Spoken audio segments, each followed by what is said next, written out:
Tonight, closing for good. This has always been a threat, and it's very disappointing to see it come into some reality. Despite strong opposition, it's the final weekend for the Kanata Golf Country Club, paving the way for home development. Turning back the clocks. It wrecks my night's sleep. I'm not as well rested. It takes me a few days to kind of recover from it.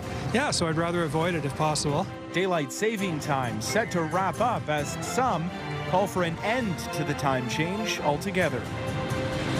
And a day after Halloween, it's now time for the dead. It's a day to celebrate together as a community, the Mexican way. The popular Day of the Dead celebration kicks off in the ByWard Market.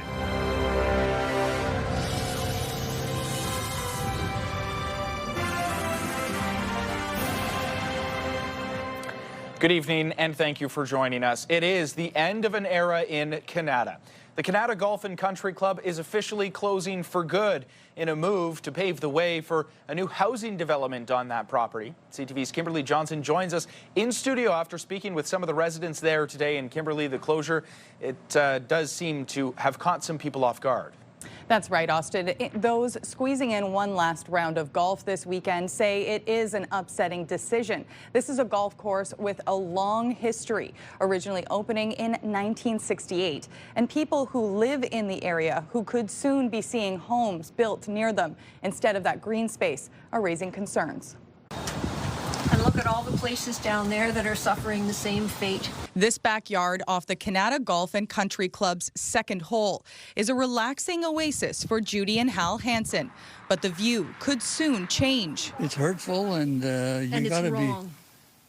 Yeah, you have to really be disappointed. Instead of the green they've been looking at for 20 years, they say it could soon be another person's house as the Kanata Golf Country Club is set to close. This is used by not only golfers, people go walk their dogs or just walk themselves. And in the non-golf season, a lot of kids use it and a lot of adults for winter activities, cross-country skiing. Tobogganing. So it's a year-round recreational use. In January, the Ontario Court of Appeals ruled that a 1981 agreement to keep 40% of the property as green space was inoperative. In September, the Supreme Court dismissed an appeal of that from the City of Ottawa. And in an email to club members obtained by CTV News Ottawa, Club Link says, as a result of this decision, we can now confirm that the 2025 golf season is the final season of operation for Kanata Golf Country Club. Club Link first announced its plans to build close to 1,500 homes on the grounds in 2018. The latest proposed housing development includes Minto and Richcraft. This resident is concerned the area cannot handle a large influx of people. Just getting them on and off the course, just getting them out in and out of the community on roads that are already packed. It's just difficult driving around here. The roads get jam-packed. Club Link has not responded officially about next steps. The last day of golfing will be Sunday. These golfers, out for one last round, say they were caught off guard by the news. I'm feeling disappointed. This has always been a threat, and it's very disappointing to see it come into some reality. Obviously, it's pretty sad. We've been driving by this course for my whole life, pretty much, and now all of a sudden it's just not going to be there anymore. Following the Supreme Court's ruling, Mayor Mark Sutcliffe said the city would not grant any of the easements that would be necessary for the site's development. Again, Club Link has not officially announced its next steps. Austin? And we will be watching for those next steps very closely. CTV's Kimberly Johnson reporting live for us tonight. Kimberly, thank you. It is a weekend to fall back as daylight saving time comes to an end overnight. The clocks will turn back 1 hour at 2 a.m. With more, let's bring in CTV's Dylan Dyson. Dylan, obviously not everyone here is keen on the time change. Austin, no. While many see the time change as an opportunity to get an extra hour's worth of sleep, it's a change in routine that can actually cause some big disruptions, with many in favor of abolishing the practice altogether. There we go. At the Taylor household, a good night's sleep is crucial for these twins under the age of 1. So with twins, especially with the daylight savings, it's going to be tricky. So I think coffee and prayers are the most important thing right now. But when the clocks turn back Saturday night, that means an earlier wake up for the kids and a longer day for mom and dad. It's extremely daunting. We just got these girls on a schedule where they're synchronized, that they're sleeping mostly through the night. We're getting some rest again. Sleep experts say the promise of more sleep doesn't always equal more rest. Even though they're excited about getting more sleep, they actually feel a lot more tired when the clocks are turning back. About 30% of them are feeling, less motivated. 27% are struggling to maintain those healthy habits and routine. It does throw off my schedule a bit. I mean, I get tired, just everyone's circadian rhythm is off. Introduced in 1918 as a wartime measure to increase production, the time change now brings with it common effects like seasonal depression. Ottawa area MP Marie-France Lalonde has introduced a bill to scrap what she calls the outdated practice. Absolutely, just get rid of it. It was at a time when it was helping us from a farming and agriculture and work perspective, but we've adapted the way we do our work. Daylight saving time is a lie. We're not saving time. We're moving it to the evening. Most people think that if we have daylight saving, we'll have more light in the winter. No, we will actually have less light in the evening, but we'll have all the important light is the morning light. For these first-time parents, they say they could go without the change in routine. I think it will be a little bit difficult, but I'm hoping not for too long. Sleep experts say to avoid being thrown off by the time change, keep your wake-up time the same and instead shift your bedtime back 15 to 20 minutes later over the next few nights. Austin. Yeah, and Dylan, with a huge Game 7 in the World Series tonight, I'm sure a lot of people will be thankful for that extra hour of sleep tonight. Dylan, thank you for this. And so, turning now to that game that nearly everyone is talking about, a crucial 7th game of the World Series happening tonight in Toronto after the Blue Jays fell to the Dodgers in LA last night. And it's a base hit into left for Betts. Ohtani will score. Smith on his way to the plate, and Mookie Betts delivers. My apologies. The game was in Toronto, and this one is as well. 3-1 is the final score. The Dodgers scored all of their runs in the 3rd inning, thanks in large part to that 2-run single from Mookie Betts. The Jays' offense was held mostly in check, but in the 9th, the team rallied to put 2 runners on before Addison Barger was doubled off at second base to end the game. Now, the Jays will turn to 41-year-old Max Scherzer once again to keep their dreams of a championship alive. And there's a fun fact here. The last time there was a Game 7 in the World Series was in 2019 when Scherzer started for the Washington Nationals in a 6-2 win over the Astros. On the other side, Shohei Ohtani is starting for the Dodgers. First pitch for tonight's game goes just after 8 o'clock, and fans here in the nation's capital are brimming with anticipation. It might happen, right? Like, we might actually get this, but you know what? I'm just excited to be here. I think it's going to be a good time, no matter what. No, never a doubt, but got this far. So I think a lot of people are surprised they got this far, but I think they can close it out. To have this opportunity to come here with my son and catch a game is just amazing. But this is our 2nd game. Yes, but it's our first World Series game. And what an experience that will be. Whether people are watching at bars or at home, fans are showing out for their team and certainly hoping to see them bring it all home tonight. And it's looking like it's going to be a bit of an overcast evening, but obviously the Dome will remain closed in Toronto for this Game 7 as we take a look at the weather forecast and what to expect. Cloud coverage and some showers to start the work week on Monday, but we do have another day pretty similar to what we experienced over the course of this afternoon. A high of 6 degrees over the next 24 hours as we take a quick look here at our current conditions. Right now sitting at 4 degrees, so the rain appears to have subsided in most parts of the city. We reached that daily high of 7 degrees after what was a rather soggy Halloween. At Queen's Park this week, new proposals from the province to deal with Ontario's 36 conservation authorities. It's a plan the government says will allow for efficiencies, but opposition members are warning of potentially dangerous consequences. CTV's Queen's Park Bureau Chief Siobhan Morris has more. It's an overhaul of the agencies that manage and protect Ontario's watersheds, a system the minister in charge calls fragmented, inconsistent, and outdated. Has not been working for homeowners or for builders or for farmers or even for municipalities who are dealing with as many as 4 in Hamilton, for example. The proposal is to collapse Ontario's 36 conservation authorities into 7 regional bodies. and set up a central agency to oversee them. McCarthy insisted over and over no jobs would be lost. We will redeploy any management positions, for example, through consolidation to frontline workers. Up to and including CEOs earning more than the Premier.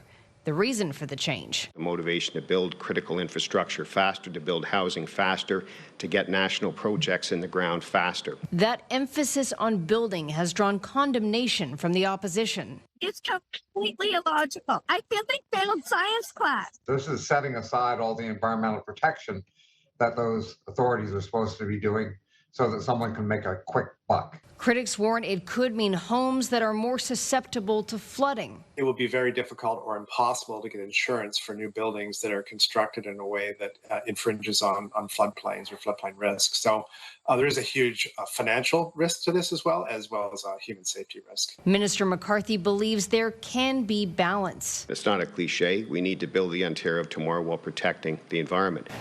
But the Green Party leader worries Ontario hasn't learned from expensive and disruptive summer flooding in the GTA and the historic hit from Hurricane Hazel in 1954. 81 people tragically died, 8,000 people made homeless. That's why we have strict conservation rules, and that's why local expertise is so critically important. The legislation to establish that centralized agency will come in the next few weeks. But the collapse of the 36 conservation authorities into 7 regional bodies won't happen until early 2027. At Queen's Park, Siobhan Morris, CTV News. I did apologize to the president. President was offended by the act. After the break, we'll take a look at trade negotiations between Canada, China, and the U.S. as Mark Carney, you just heard there, apologizes for an ad run by the Ontario government. Before we go to break, here's a live look through our Centennial Glass Skycam. It is currently 4 degrees. CTV Ottawa is your home for local news. Katie Griffin, CTV News in the ByWard Market. Centertown. Kanata. Stittsville, bringing you local stories that matter the most to you. Kimberly Fowler in Westboro. Orleans. Barhaven. From every corner of the community. In the Glebe. Manotick.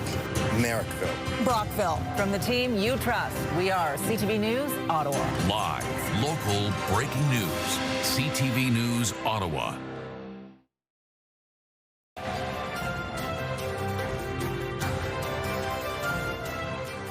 On his first trip to Asia as Prime Minister, Mark Carney is returning home with some small strategic partnerships, but no big deals with countries like the U.S. and China.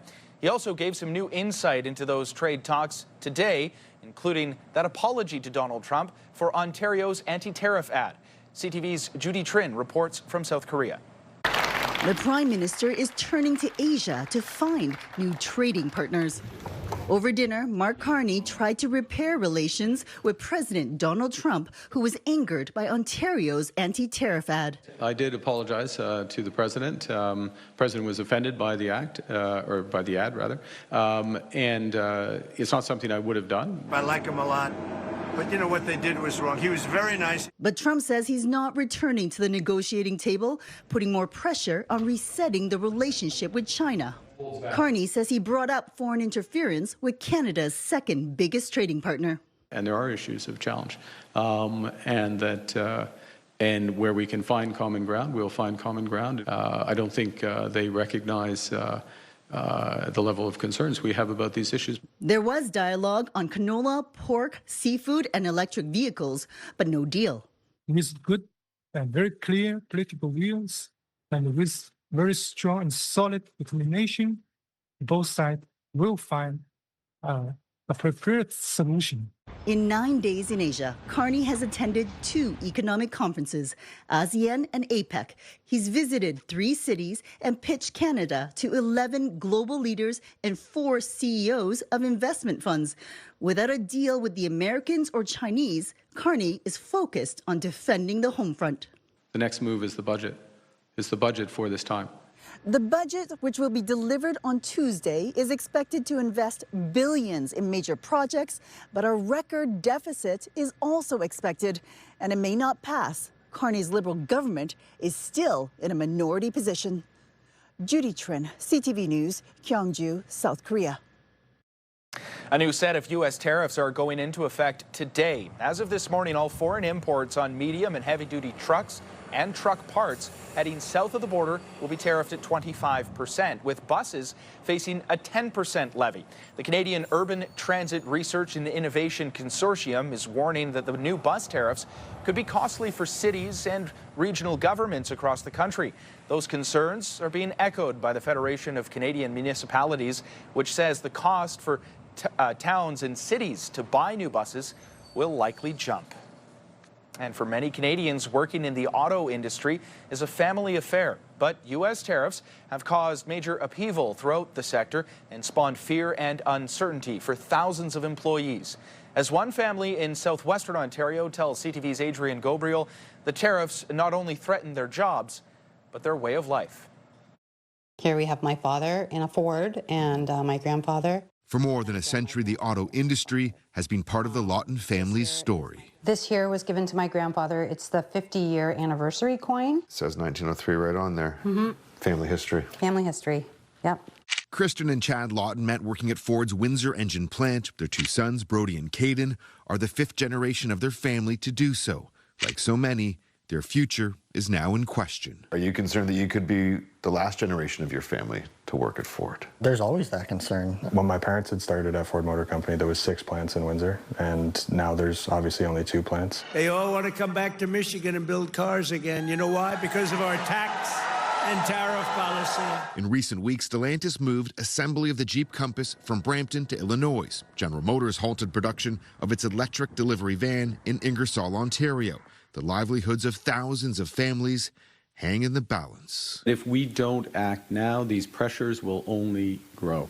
With the federal budget on the horizon, Ottawa is announcing a $5 billion strategic response fund to support automotive and other sectors under siege. We're fighting for their jobs. They need to figure this out, and it has to be more than just words. I don't think a lot of people realize just how detrimental this could turn out to be if it's not handled properly.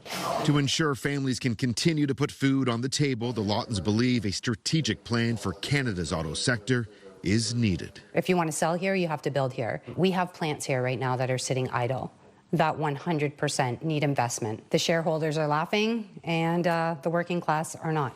The stakes in this part of the country are high. With every layoff at a large auto manufacturer, it's estimated that 7 spin-off jobs are impacted as well. Adrian Gobriel, CTV News, Windsor, Ontario. Israel says the remains of 3 people handed over by Hamas this week do not belong to any of the hostages. The announcement could further jeopardize the fragile U.S.-brokered ceasefire between Israel and Hamas. The handover came after Israel returned the bodies of 30 Palestinians to Gaza yesterday, completing an earlier exchange for the remains of 2 Israeli hostages. And there are growing concerns over the ongoing civil war in Sudan, where officials and humanitarian experts say tens of thousands of people remain trapped in the regions occupied by a paramilitary force accused of committing human rights abuses and even genocide. The RSF, or Rapid Support Forces, currently occupy the Sudanese city of Al-Fashir, having secured it after a nearly 18-month assault and siege against the Sudanese military last week. Since then, tens of thousands of people have fled the city, but around 250,000 still remain. Reports coming out of the area state that anyone attempting to leave is met with an exchange of fire by paramilitary forces. Since the civil war between the RSF and Sudan's military began in 2023, millions of people have been displaced in what some are calling the world's worst humanitarian crisis. Well, closer to home, ahead of Remembrance Day, Nancy Payne has been chosen as the 2025 National Silver Cross Mother. Payne's son was killed while serving in Afghanistan almost 20 years ago, and CTV's Abigail Beeman has her story. He would walk into a room with this big grin on his face and those eyes, you just knew he was up to something, and he just sort of drew people towards him. Corporal Randy Payne, a military police officer serving on the close protection team for VIPs in Afghanistan. One of 4 soldiers killed when a roadside bomb hit this G-Wagon. He was so excited going to Afghanistan. I'm thinking, oh my, Afghanistan. But he was so excited, I had to be happy for him. And I was, I told him that, but deep down I wasn't. A son in a military family, Nancy Payne is this year's Silver Cross mother. It means a lot to represent all the mothers who have lost sons and daughters. Randy was killed April 2006. 1,000 people showed up for his funeral. For Nancy, it feels like both yesterday and decades ago. One of his bosses said that they should never have sent him over because he had such a future. You know, he was very good at everything he did there in the policing. He was firm, fair, and friendly. Payne calls the Silver Cross a huge honor and helps in her quest to make sure Randy is never forgotten. But there's much being done to remember. An award every year at his old high school. And this bridge, the first in Canada to be named for a military police officer. His mother drives by several times a week. I just talked to him. I says, oh, we miss you, Randy. And you know, I have my own little, rest in peace. And we'll be together again someday. When Randy was killed, his children were 5 and 7. Tristan spoke at his funeral. When you see only one set of footprints, it was then that I carried you. Now daughter Jasmine has a son of her own, Tommy. Randy would have been a grandfather. He'll have this look on his face like it's just, to me, it's just part of Randy coming out. Comforted by the feeling and by the knowledge that this Remembrance Day Canadians will remember Randy, with a new generation learning about his story and his service for the first time. Abigail Beeman, CTV News, Lansdowne, Ontario. I find it very useful, AI in many ways.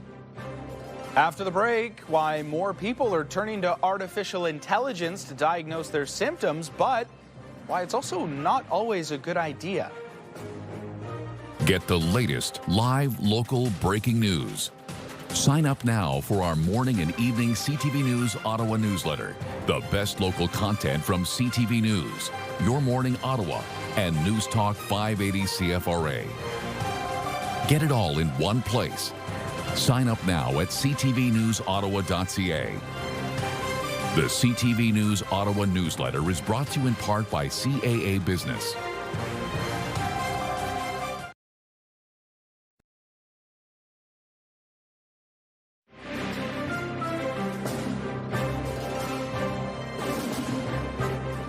One day after Halloween, that shot you just saw there, looking at our building here, the station of the ByWard Market, had a bit of an eerie feeling to it, didn't it?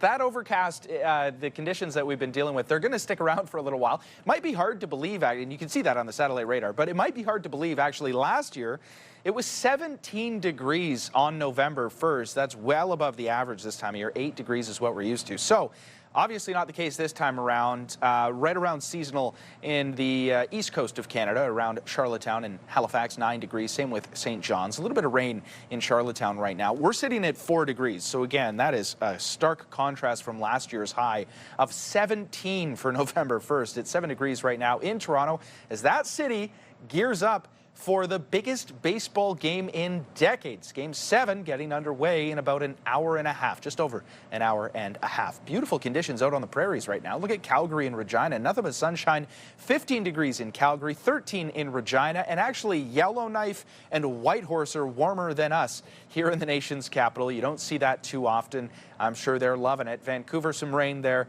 Same song and dance as always by the sound of it. It's 11 degrees. They're getting rained on. Anyways, we've got lows tonight of 0 degrees here in Ottawa, so reaching the freezing mark, and certainly going to be cooler in Trenton at -4, Kingston at -2 degrees. Same with Petawawa, even at -1, and just over the river in Gatineau, 1 degree cooler, -1 is the low tonight. Warming up tomorrow, but not too much. 8 degrees is the high here, and similar overcast conditions. We do have some sunshine in the forecast. We'll get to that in just a moment, but you can see 8 degrees across the board, a mix of sun and cloud in Brockville and other areas along the Seaway. 6 is the high tomorrow in Montreal. As we now take a quick look now at the 7-day forecast, and you can see what I mean. We've got the sun peeking out on Tuesday and hopefully Wednesday, although there is a 40% chance of rain, periods of rain on Wednesday with a high of 11 degrees.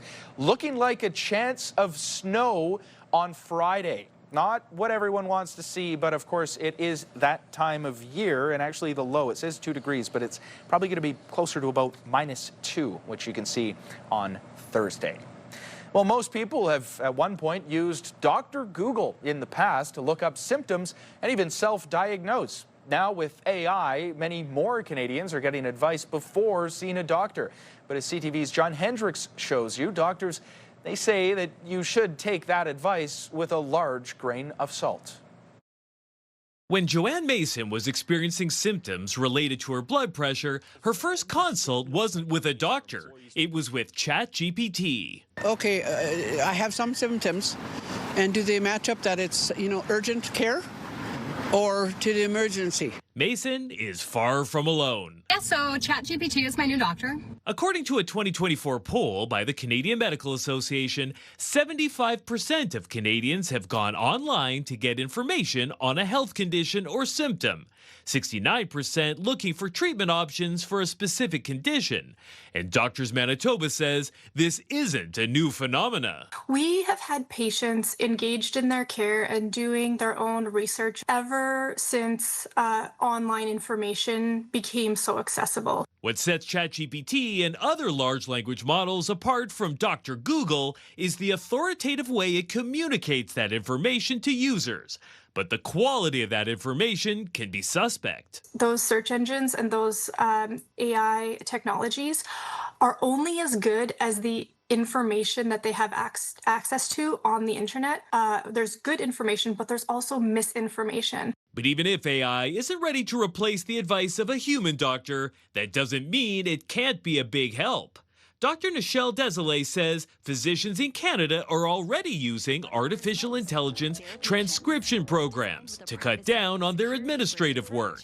AutoScribe records patient-clinician conversations in real time. And University of Winnipeg computer science professor Chen Liu says AI is already quite good at diagnosing abnormalities in some test results. AI can do a better job. In the literature, the performance is better, accuracy is better than human doctor.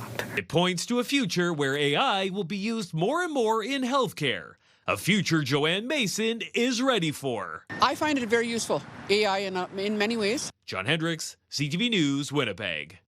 The treatment that we advocate for all patients to get is something called cognitive behavioral therapy for insomnia.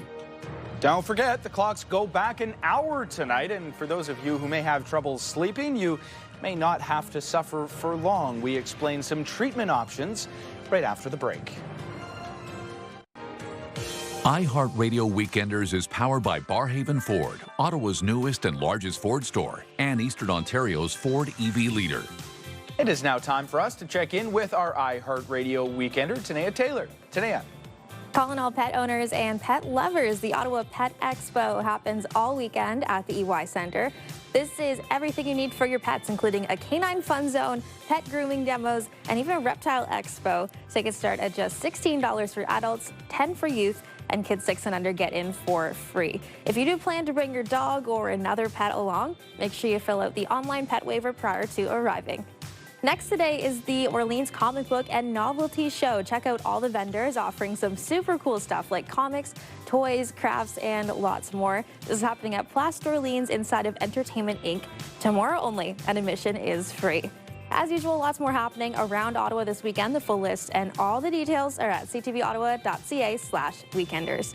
For the iHeartRadio Weekenders, I'm Tanea Taylor. Have a great one.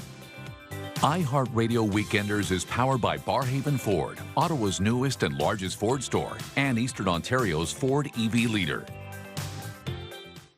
Well, in case you missed it this week, Ottawa's oldest shopping mall is now closed, marking the end of a shopping era. Westgate opened in the 1950s, but it shut its doors for good on Friday, with demolition now set to begin. Here's CTV's Peter Sperling. For Helen Assad, Westgate Mall is filled with memories of childhood. Very good memories. She remembers going to Freeman's department store. Very popular for its malted milk shakes. And when we came with our mother, there was always a special treat, and we could get a malted milkshake if we behaved in the store. It was right on that corner. Freeman's, Steinberg's supermarket, store names of the past. And as of this Friday, Westgate Mall is closing too. It'll be a little bit sad to see. This was the sort of go-to place. The mall opened in 1955, Ottawa's first shopping center. This was the first time that Ottawa had a full mall where multiple stores were brought in to feature a lot of different services all in one spot. A vision for the future. And it was the vision of Harold Schenkman, who at the time kind of got onto what was becoming an American trend, which is building around the roads and the highways. And Ottawa was having the Queensway come through for the first time. According to historian Dave Alston, at its peak, a filled parking lot every day with families coming in to shop. It was a futuristic thing. Over time, the mall shifted and met the needs of the local community. And the site is shifting yet again. RioCan, which is the property owner of the mall, has decided to redevelop the entire site as part of a commercial residential complex. The area councillor confirming the mall will close this Friday, with demolition starting shortly after. But the existing Shoppers Drug Mart will remain. The entire mall footprint will come down, and a grocery store will be added next year right beside the Shoppers Drug Mart. The longer-term plans include 4 residential towers, with perhaps new memories for future generations. There were some very nice stores. Peter Sperling, CTV News. Well, Toronto Blue Jays fans who have been staying up late a whole lot recently will have a chance to gain an hour of sleep when we turn back the clocks later tonight, or early this morning, I should say. But as CTV's health reporter Pauline Chan tells us, for those with chronic insomnia, there are new treatments to explore. Meditation and reading before bed are two of the ways that Andrew Morris tries to deal with his chronic insomnia. I've tried all the kind of standard approaches: meditation, mindfulness, exercise, sleep hygiene, like supplements, sleeping pills, you name it. I've tried everything. Insomnia is the inability to fall asleep or to stay asleep. If the symptoms are present for 3 times a week for 3 months, then we know that that's a situation where your insomnia needs to be looked at, needs to be treated. 16.3% of Canadians are living with a diagnosis of insomnia, with up to 30% having regular difficulty sleeping. Dr. Michael Mack says medications, exercise, meditation, in addition to good sleep hygiene, can be helpful, but many are not aware of the latest treatment. The treatment that we advocate for all patients to get is something called cognitive behavioral therapy for insomnia. CBT has been successful in the past for anxiety, OCD, and other disorders. It's a form of psychotherapy that trains patients to change how they think and behave. Morris is planning to begin sessions soon, and he says he worries about the long-term effects lack of sleep could have on his health. Yeah, it's something that I worry about. It also has an impact on other parts of your health, cardiac health, immune health. So it really does dig deep into, general health and wellness. Lack of sleep can also increase your risk of mental health problems. It's a risk factor for developing depression, anxiety, alcohol use disorders. It's associated with psychosis. And, in the worst cases, it can also be associated with cardiovascular problems like hypertension. Dr. Mack says gaining an hour of sleep this weekend isn't usually a problem, but it can be disruptive. And if you have long-standing sleep problems, talk to your doctor. Pauline Chan, CTV News. Well, people had a chance to experience Mexico's passionate celebration of life, the Day of the Dead. The event taking place in the ByWard Market this weekend, and it's drawing people in from all over to take part in Mexican activities. CTV's Camille Wilson was there this afternoon and joins us with some more of those details. Camille. Austin, vibrant colors, music, dancing, and all things Mexican traditions fill the ByWard Market this afternoon for the Day of the Dead celebrations, remembering those that have passed away. This is the 9th year the festival is taking place in Ottawa, known in Mexico as Dia de los Muertos. For Erica Lopez, this is more than a festival. It's a meaningful part of her culture. I'm proud of my culture. I'm proud of my tradition. I'm proud of being here and to listen to this music. This is make me feel that I'm in Mexico right now. The Day of the Dead Festival brought a piece of Mexico to the nation's capital, a popular celebration to gather and remember the ancestors and past loved ones so they are not forgotten. Lopez moved to Canada 6 years ago with her 2 daughters and says it's important for her to teach them Mexican traditions. We were born in Mexico, but we've been here for a long time. and that they were raised here.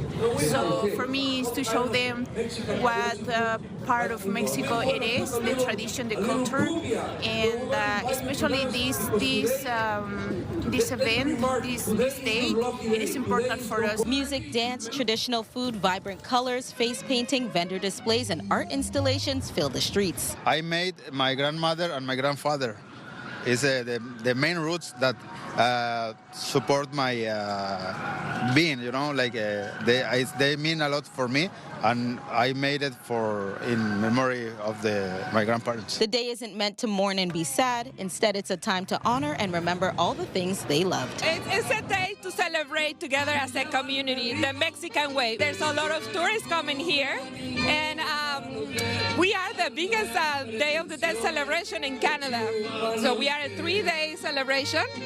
They're celebrated all around Canada, but we are the biggest celebration. I heard about the Day of the Dead, and it appealed to me because 3 years ago I lost 3 family members during COVID, and well, I want to celebrate the day today with them. I love Katrina. It's such a great tradition, and it's a very elegant woman. And for Lopez, who used to celebrate the Day of the Dead in Mexico, this is the closest thing to home. It makes me feel part of Mexico, and I miss it so much.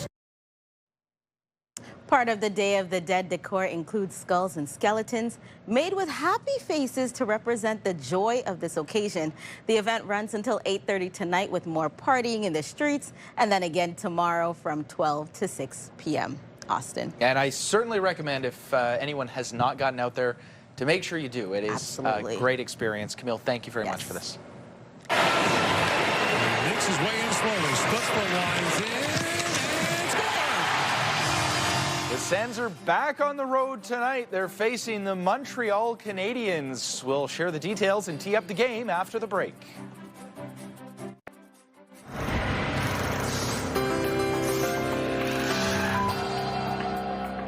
In tonight's Big Picture, something you'll probably love if you're a fan of the Jetsons. This is Neo. It's a robot housekeeper crafted by the AI and robotics company 1X. And Neo can clean your house, does your laundry, also waters plants. It weighs 66 pounds and it stands 5 feet 6 inches tall. It'll run you, though, a cool $20,000 US. Now, the company says there are lots of security features, so hopefully this doesn't turn into a Terminator-type situation. Pre-orders opened earlier this week, with deliveries expected to begin in the US next year. Turning now to some of the other stories that you need to know, and to do this, we wanted to bring in CTV's Natalie Van Roy. Natalie. Thanks, Austin. Well, the Sens are back in action tonight, visiting the Canadiens in Montreal. Makes his way in slowly, splits the lines in, and scores! After a thrilling 4-3 shootout winner over the Calgary Flames Thursday night, Ottawa is now kicking off a 3-game road trip starting tonight in Montreal. Puck drop is 7 p.m. Ekberg to Hubin, tried to get the one-timer happen and didn't work. Here's another chance. They score! Yes! The Ottawa 67s faced off with the London Knights last night on home ice. That goal from Jasper Kuta. Now Ottawa would go on to win 5-1 as the final score. The Barber Poles improved to 9-5-1 on the year, and the team is back on the ice on Sunday to face the Oshawa Generals on the road.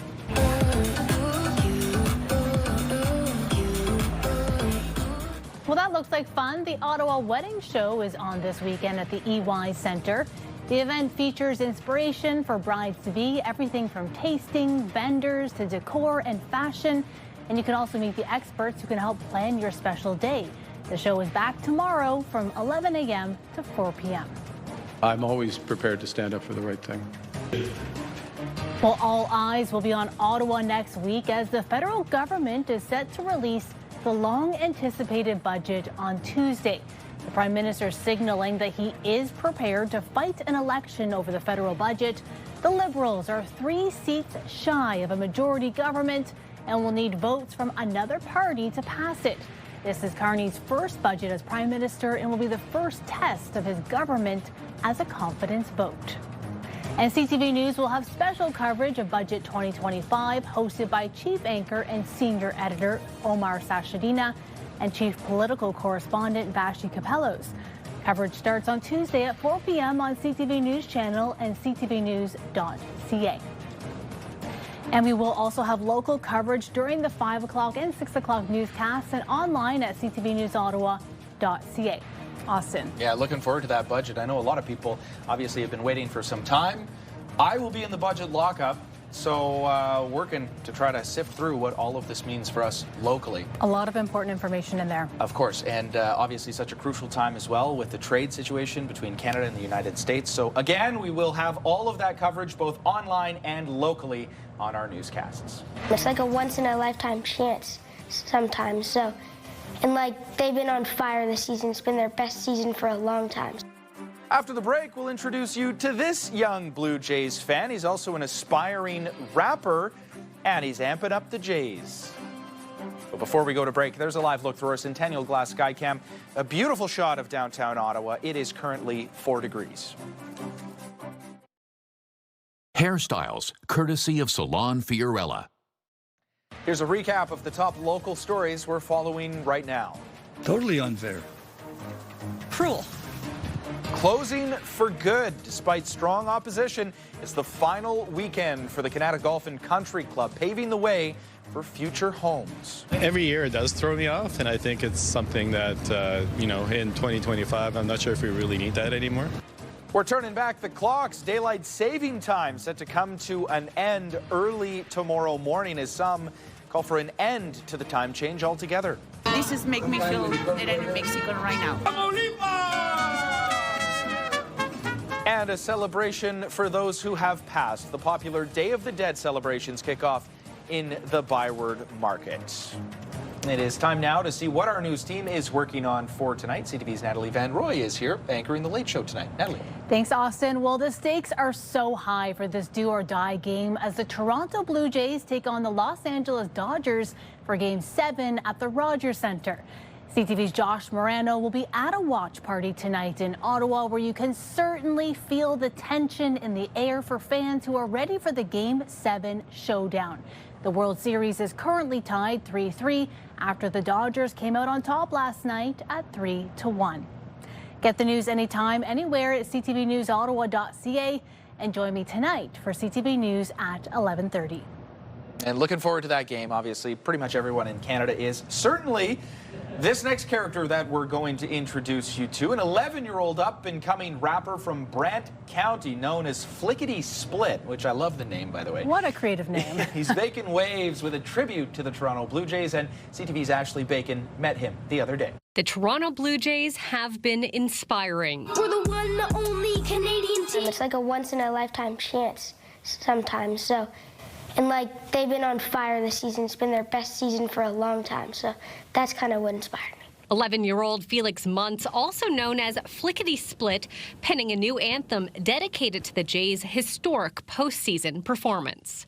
Let's go Blue Jays, time for baseball. The St. George, Ontario native has only been rapping for about a year, hitting the studio to lay tracks like Want It All, Let's Go Blue Jays. I can already see us winning. Back-to-back greatness, now let's do it again. Usually some of my songs have like a little bit of like some lines that have to do with sports, like baseball is my favorite sport. I love baseball.